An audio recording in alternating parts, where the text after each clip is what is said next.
سورۃ الجاثیہ۔ بسم اللہ الرحمن الرحیم، حامیم، تنزیل الکتاب من اللہ العزیز الحکیم۔ یہ سورہ مبارکہ اور پھر اس کے بعد آئے گی سورہ احقاف، یہ آپس میں جوڑا ہے، چنانچہ ان دونوں کا شروع اسی آیت سے ہوگا، تنزیل الکتاب من اللہ العزیز الحکیم، جو اس سے ہو رہا ہے۔ اتارا جانا ہے اس کتاب کا اس اللہ کی طرف سے جو زبردست ہے اور کمال حکمت والا۔ ان فی السماوات والارض لآیات للمؤمنین، یقیناً آسمانوں اور زمین میں نشانیاں ہیں ماننے والوں کے لیے۔ وفی خلقکم، اور تمہاری تخلیق میں، وما یبث من دابۃ، اور جو اللہ نے پھیلا دیے ہیں تمام جاندار، آیات لقوم یوقنون، نشانیاں ہیں ان لوگوں کے لیے جو یقین کریں۔ واختلاف اللیل والنہار وما انزل اللہ من السماء من رزق فاحیا به الارض بعد موتها وتصریف الریاح آیات لقوم یعقلون، اور یہ جو اللہ نے اور دن اور رات کا اختلاف، اور جو اللہ نے اتارا ہے آسمان سے رزق، یعنی رزق روزی، پانی اتارا ہے۔ پانی ذریعہ بنتا ہے زمین سے روزی کے نکلنے کا، تو گویا کہ پانی جو آ رہا ہے یہی رزق ہے، یہ ذریعہ بنا ہے۔ فاحیا به الارض بعد موتها، پانی کو یہاں رزق کہا گیا ہے۔ پھر زندہ کر دیا اس کو، اس نے زمین کو اس کی موت کے بعد، یعنی اس میں بے آب و گیا تھی، کوئی ہریاول تھی نہیں، اور اب وہاں فصل آ گئی ہے۔ وتصریف الریاح، اور اسی طرح ہواؤں کے چلنے میں آیات لقوم یعقلون، یہ نشانیاں ہیں ان لوگوں کے لیے جو عقل سے کام لیں۔ یہاں لوگوں نے نوٹ کر لیا ہوگا کہ جس کو میں نے سورہ بقرہ میں آیت الآیات کہا تھا، 21ویں رکوع کی پہلی آیت، اس میں ایک آیت میں جو جمع تھی وہ یہاں 3-4 آیتوں کے اندر آ کر اللہ نے ان کو بیان کیا۔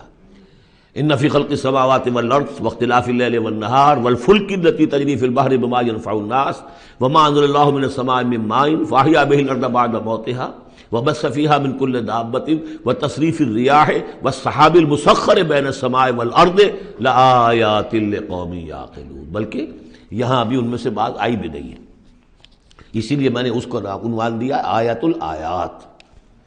تلک آیات اللہ نتلوها علیک بالحق، یہ اللہ کی نشانیاں ہیں جو ہم پڑھ کر سنا رہے ہیں آپ کو حق کے ساتھ۔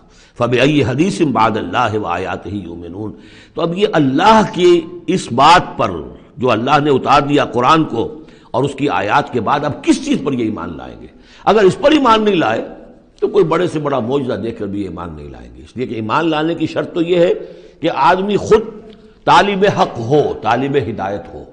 طالب ہدایت کے لیے یہ بہت بڑا معجزہ ہے قرآن، اور یہ ہدایت کا بہت بڑا منبع ہے، چراغ ہے، سراج منیر ہے، اور جو طالب حق نہیں ہے وہ بڑے سے بڑا معجزہ دے کر بھی نہیں مانے گا۔